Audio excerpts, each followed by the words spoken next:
Sometimes it's bad, sometimes it's good, but fire is always a force in our environment.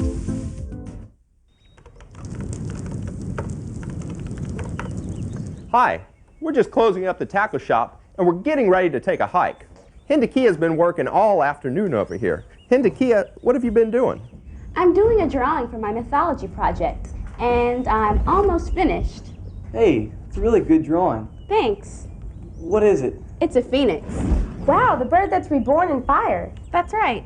The Greeks believed the phoenix, when it was ready to die, would build a wooden nest and set it on fire, burning up the nest and itself. A new phoenix would be born and rise from the fire's ashes. That's an old story that more people should know about these days. Why do you say that? Well, just last week a forest ranger was telling me about a misconception some people have. About fires? That's right. The ranger and his forestry team were doing what's called a prescribed burn. That's a fire in the forest deliberately set to burn out heavy underbrush, decaying debris, and young trees that threaten the older native trees. Like a medicine prescription, a prescribed burn actually helps rejuvenate an ailing forest ecosystem, or helps to maintain a healthy forest. The forest ranger was supervising the burn when someone drove by and stopped. The person asked why no one was putting out the fire. Well, that's what you expect. Forest fires are something we've been taught to put out. Not prescribed burns, though. They're intentional controlled fires, but even these fires have the potential to get out of control. Wildfires, on the other hand, can be disastrous. Raging fires that destroy a forest occur when so much underbrush builds up that it gives the fire a lot of fuel. That fuel can create a ladder for flames to climb to the very tops of older trees. That's called a crown fire. Then the whole forest burns instead of just the underbrush. Now that's when I've heard of deliberate burning, when forest firefighters move ahead of the fire and burn in front of a flame to remove fuel. It contains the fire. That's right, but prescribed burns aren't just for emergencies. They're a routine part of forestry management. The other day, I was talking with some forest rangers in the Kisatchie National Forest.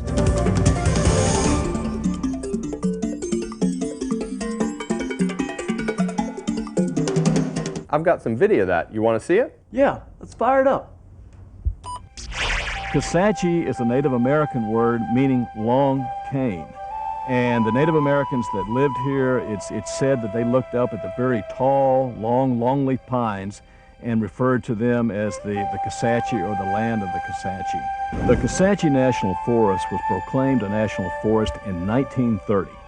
Ever since then, the U.S. Forest Service has been managing the timber, the wildlife, and the landscape. And one of their best tools for doing that is prescribed fire. I'm with Bobby Sebastian, a district ranger with the USDA Forest Service. Bobby, what is the fire triangle? Well, the fire triangle involves the three components that you need in order to have fire, and that's fuel. And you see behind me here, fine grasses and twigs primarily. You need heat. Of course, in this case, we provided it either with the power torch or drip torches. And then you need oxygen that's all around us. So the three things are fuel, heat, and oxygen. So what's the difference between a wildfire and a prescribed burn? Well, let's see. Well, the differences between a prescribed burn and a wildland fire is, as the name says, this is a prescribed burn. In other words, done under controlled circumstances. And the fire's lit when we know the conditions so that the fire does what we want it to do.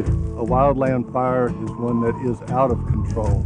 It's burning where we don't want it to, when we don't want it to, and it's killing things that we don't want it to. Fire was a natural part of the pine ecosystem years and years ago. So the Kisatchie has a large program where we are trying to bring back the ecosystem that was a result of those natural fires. The longleaf pine that we see around us is completely dependent on fire. It cannot regenerate without fire. The pine trees have a thick enough bark that they can resist this fire and they are not killed. But we do end up killing a lot of the underbrush. So this is the condition that we're attempting to recreate on the forest. How do they know whether or not it's a successful prescribed burn? Let's see.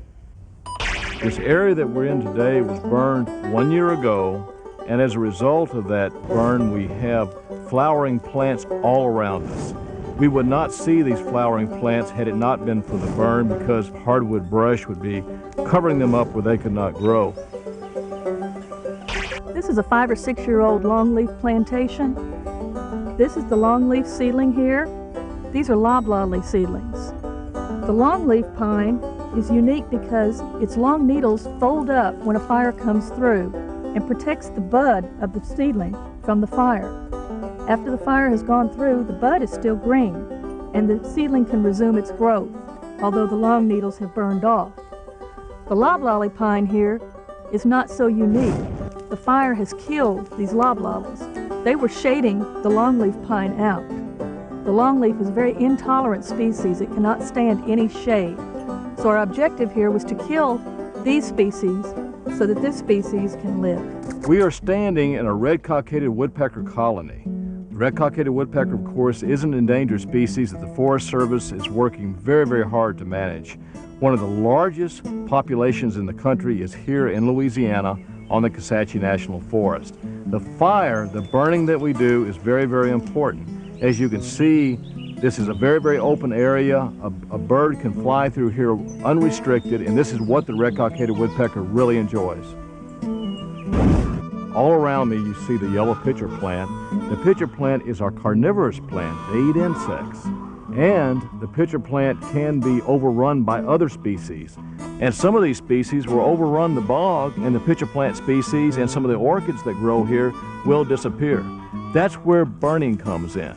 If we can give regular prescribed burns to this site, we can keep these pitcher plants healthy.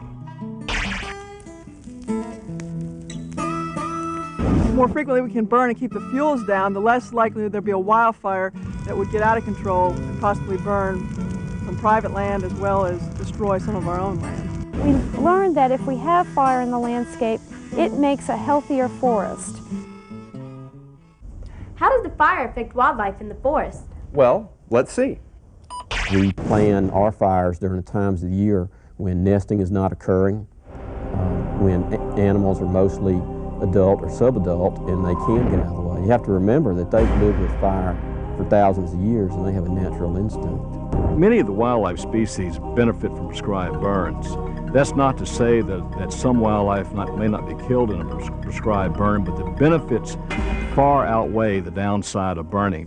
One of the main things they do is kind of clean out the underbrush. These areas will grow up so thick that the wildlife couldn't even walk through them. And so it cleans it out and it allows the fresh green grass and fresh green plants to grow. And so that's good for all the animals to eat.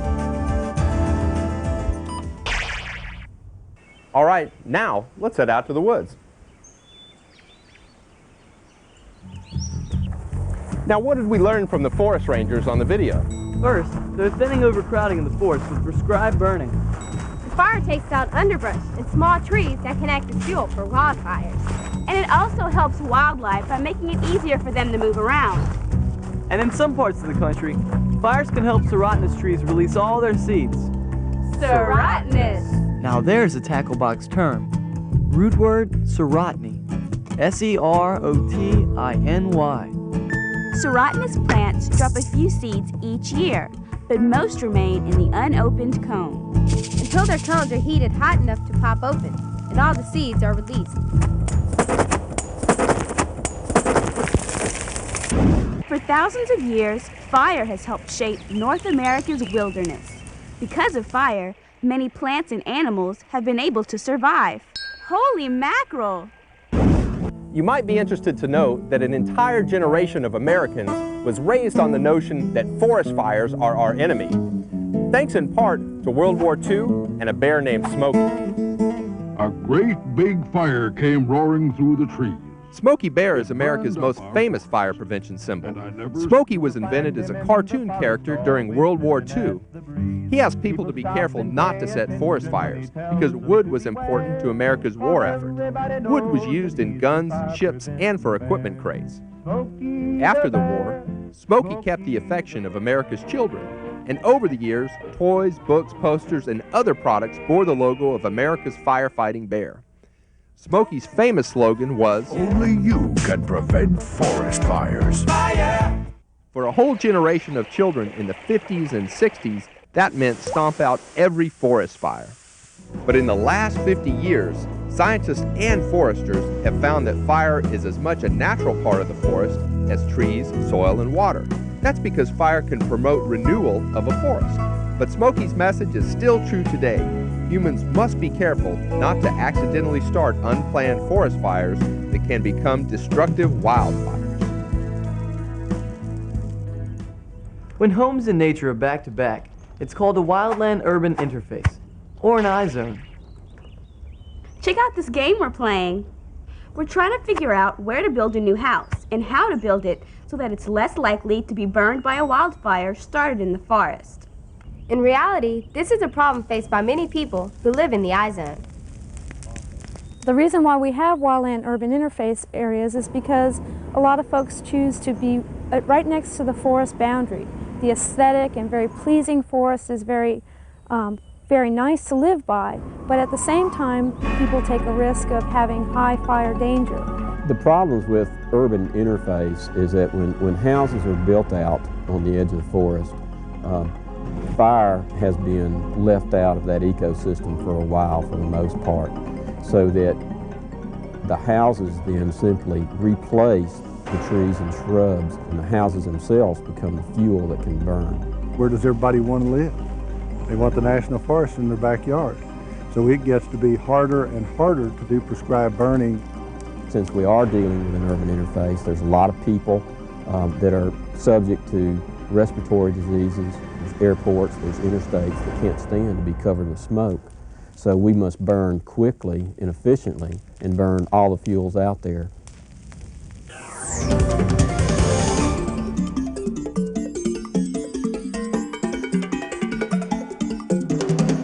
The Mississippi Sandhill Crane National Wildlife Refuge is very much an urban interface refuge. The refuge was established in the mid-1970s. At that time, there were only about 24 individuals of the Mississippi Sandhill crane population left in existence. Now, these birds require fire in order to survive. They live in a habitat like most habitats along the Gulf Coast are fire-dependent ecosystems. In order to protect this habitat and to enhance it, fire must be used on a regular basis every 2 or 3 years. At the refuge, we use helicopters to do our prescribed burning. My hopes are that we are able to get the sandhill crane off the endangered species list so that we can open our refuge up for public use so that all individuals can come out and see how beautiful these natural wet pine savannas really are.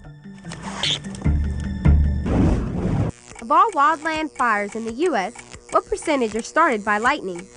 A, 2%, B, 10%, C, 50%, or D, 75%?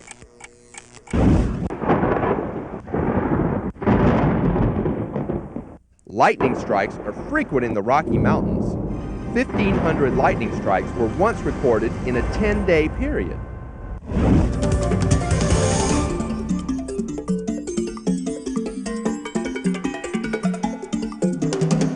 Yellowstone, America's first national park, has always been one of our country's most popular places. Yellowstone became a national classroom for fire management back in 1988. That's when fires, mostly started by lightning, began to burn some of the forest there. At one time, 8 major fires were underway. Over time, 50 fires, launching America's biggest ever firefighting effort. Almost 20,000 firefighters from every corner of the U.S. and Canada descended on the national park, not knowing that their goal would be impossible. In 1972, the federal government established a national park policy that required all fires be extinguished. Under that no-fire policy, low-lying fuel built up on the forest floor at Yellowstone, intensifying the flames. Instead of burning on the ground, flames taller than buildings consumed towering ponderosa pines and 400-year-old lodgepole pines. Ultimately, 40% of the park's 2.25 million acres were burned.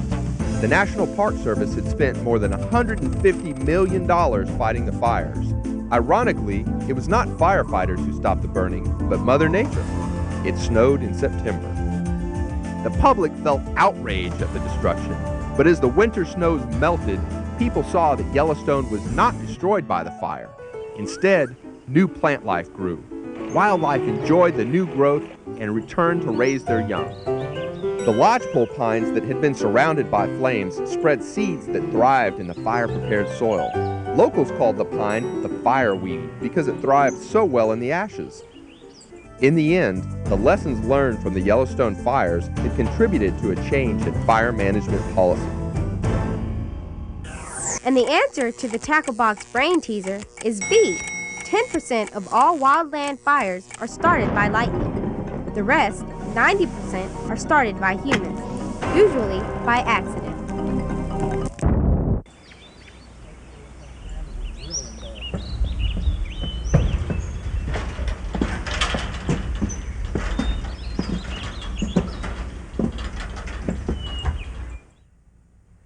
There's a vigil that's constantly underway in towers like this one all across America. I'm at the Sunset Fire Tower with Ed Robichaux. Ed, when you find out there's a fire, what do you do? First thing they have to do is determine whether the smoke is a true wildfire, what we call a permanent smoke, things like trash dumps that may be burning all the time. Once they determine it is a wildfire, they get what we call a sighting on the fire, get a direction on it. And they call an adjoining tower, which will also get a direction. And between the two, we're able to locate the exact location of the fire. What special skills do forest firefighters need? You have to have a real good knowledge of what we call fire behavior. It's how the fire acts in the environment, how it burns in those fields under those weather conditions. A very good knowledge of what we call fire tactics. It's the tactics you use to put the fire out. They also have to have more than a little bit of courage. It's not the safest job in the world. Have enough respect for the fire to stay out of the way from it, but not to the point to where they're so afraid of it they can't do what they have to do.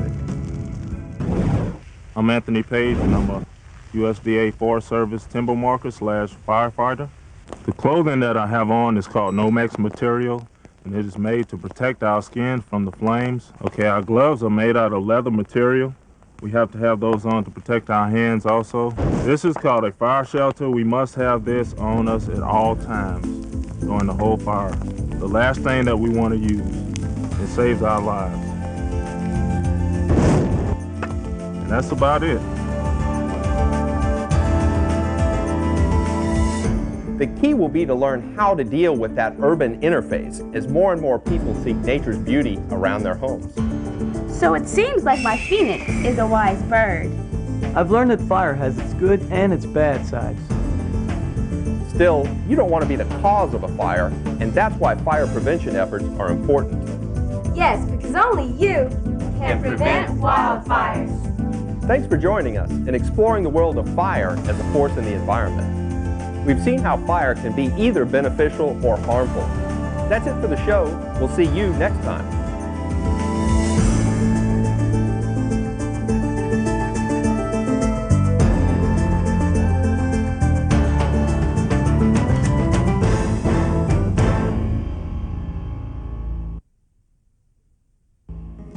Get your hand out of my throat.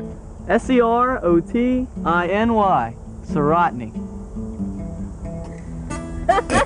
Hey, don't mess with me, I know karate. Positively, to the Florida wildfires in 1998, there was a mosquito on my nose. Like